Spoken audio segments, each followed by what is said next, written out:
Hey everyone, welcome to Love and Life's Journey. I'm Chantel. Thank you so much for tuning in. Today I am recreating a sign that I saw when I was with someone and they really liked it. And so I am recreating it as a gift for them. And I'm going to be showing you how to make this sign for really cheap using items from Dollar Tree and Walmart. So let's get started. For this project, I will be using 2 of these 3-piece signs from Dollar Tree, as well as 2 packages of these 5-gallon paint stir sticks. These are from Walmart. There are 3 in a package, and I believe they were $1.47 per package. First, I'm going to take my Dollar Tree signs apart, and I am going to be using this little staple remover tool. This is the best tool for this, and I will put the link to it in the description box below. It's just a really inexpensive, handy tool to have. And so I'm just going to take both of these signs apart.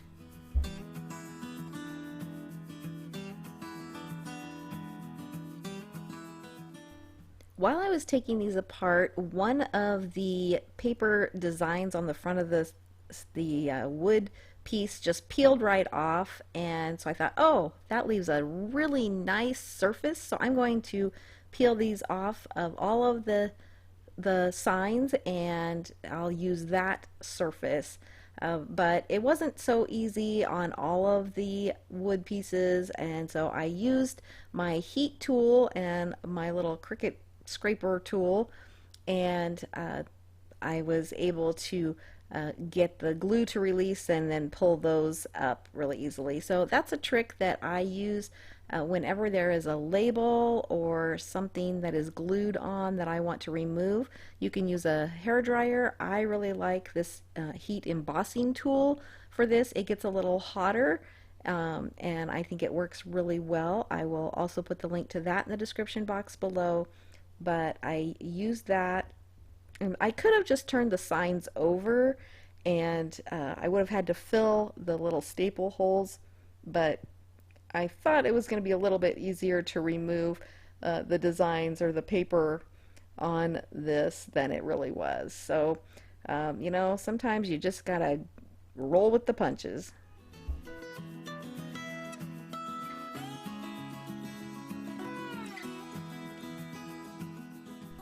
Next, I'm going to lay out my wood pieces according to the inspiration piece picture that I have here, and just put them kind of in the order that I want as far as the wider ones and narrow ones. So next I'm going to use my miter box and saw, and I'm going to cut down the paint stir sticks to a smaller length, and I am not making these all the same length. And it will just depend on the wood signs that you are using, or the wood pieces, you know, how long you want to make these. I just made them similar lengths, but they are all kind of different, so I could stagger them and get an uneven look like the original sign that I was trying to copy. Then I'll take a little piece of sandpaper and just sand off that edge where I cut them and make that all nice and smooth. And I decided I didn't like the points on the wider signs, and so I am also going to cut these points off, and so these do end up being all the same length, just because I didn't really want to cut them any shorter than they already were. I didn't want to make my sign too narrow, but I think this worked out pretty well. And so then I'm just going to make sure I have them all laid out in the order that I want them to be in. So to paint my sign, I'm going to be using Waverly chalk paint in the color of ivory that I picked up at Walmart, and also a midnight blue craft paint, and then this kind of turquoisey color called Cascade. Now I am making this sign for my father-in-law, and these are kind of the colors of the original, so I wanted to go with that, but this looks really good for like a nautical theme too. So now I am using the reference picture, and I'm first just going to put a little bit of paint on the pieces in the colors that I want them to be because they're all, kind of in a different order, and so I want to make sure I get the right pieces painted the right colors. Once I have the colors all marked out, then I'm going to paint the tops of these with 2 coats of paint. And there's no need to paint the backs because they will be glued down onto a piece of foam core board or cardboard, whichever you want to use. So I'm just painting the tops and the sides, and that's all.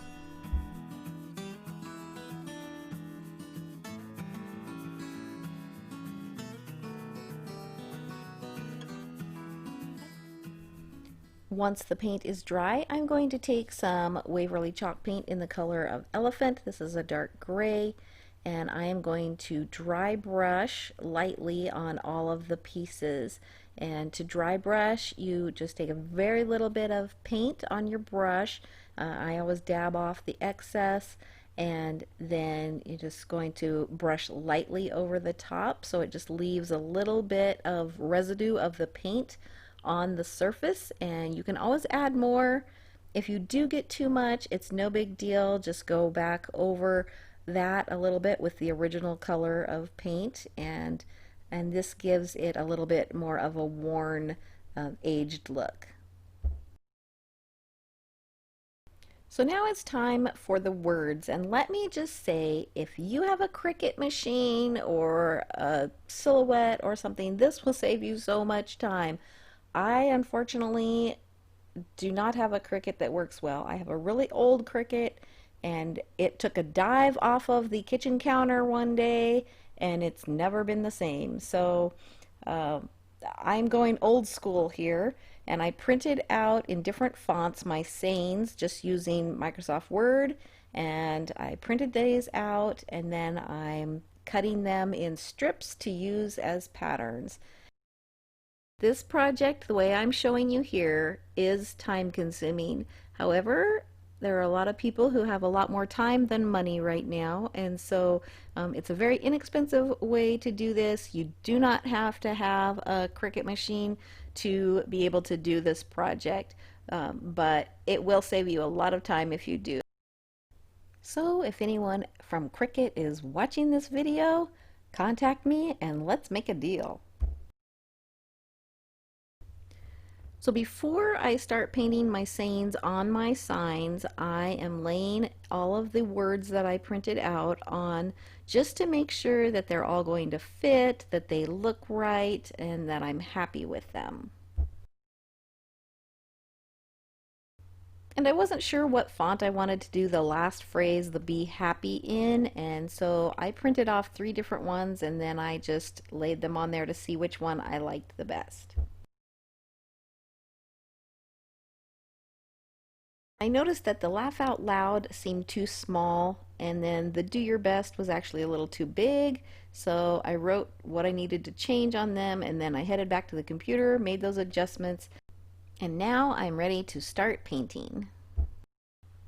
I was going to use transfer paper to transfer my words onto the boards, but I could not find my transfer paper anywhere, so I'm going old school again, and I'm just using a pencil on the back side to just color over where the words are, and then I will lay that on my board and trace out my design so it transfers that lead onto the wood and I can see my letters.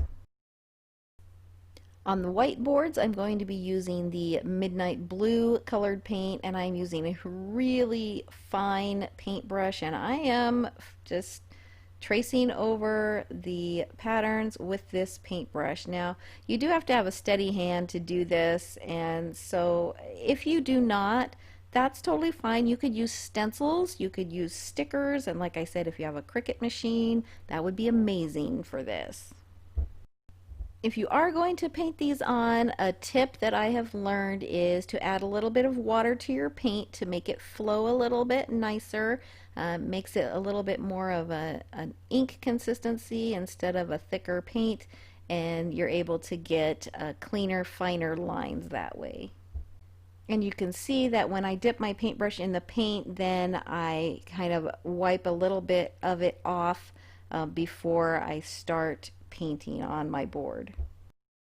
And after I get my words painted on, if there are some areas where I messed up a little bit, I just go in with the color of paint of the board and touch that up. For the boards that were painted the two darker colors, I actually used a piece of white chalk on the back of my word pattern and just colored the back with that. And then when I traced over it using a pencil, the white chalk transferred to the board, and this worked really well. And on the midnight blue colored boards, I used the ivory colored chalk paint for the words, and on the Cascade blue boards, I'm using the midnight blue for the words.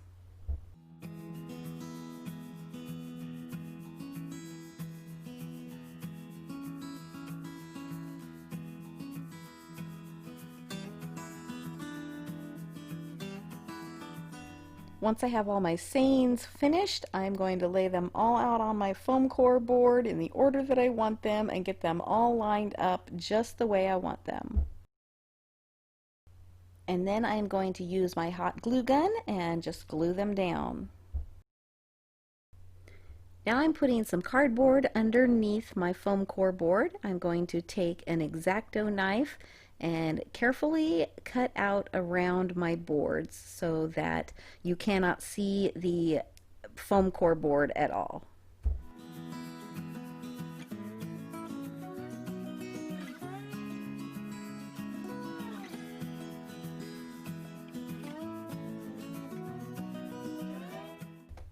Then I'm going to clean up any rough edges with some scissors and make it look nice and neat.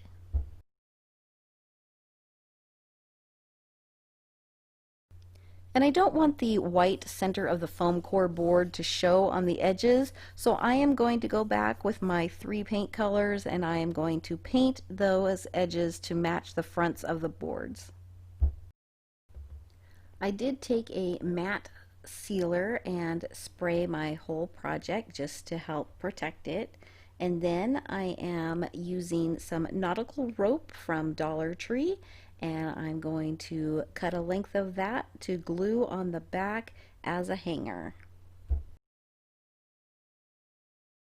And after I cut my rope, I always take my hot glue gun and just kind of stick it in the end of the rope and put a little hot glue in there just to help keep it from fraying. Then I'm going to use a generous amount of hot glue and glue the rope to the back side of the top of my sign. And then it is finished, and it was time consuming, but it was so worth it. It looks so good and I'm really pleased with it. I've actually already given it to my father-in-law for his birthday and he really loved it. So it was a success. If you like this video, please give it a thumbs up. It really helps my channel to grow. And if you watched my last vlog, you will know that I got a new post office box. So if you'd like to send me mail, I'll put that address in the description box below. I'd love to hear from you. If you haven't subscribed yet, be sure to hit that subscribe button and set your notifications so that YouTube will notify you when I upload new videos. Thank you all so much for watching. I hope you all have a blessed day.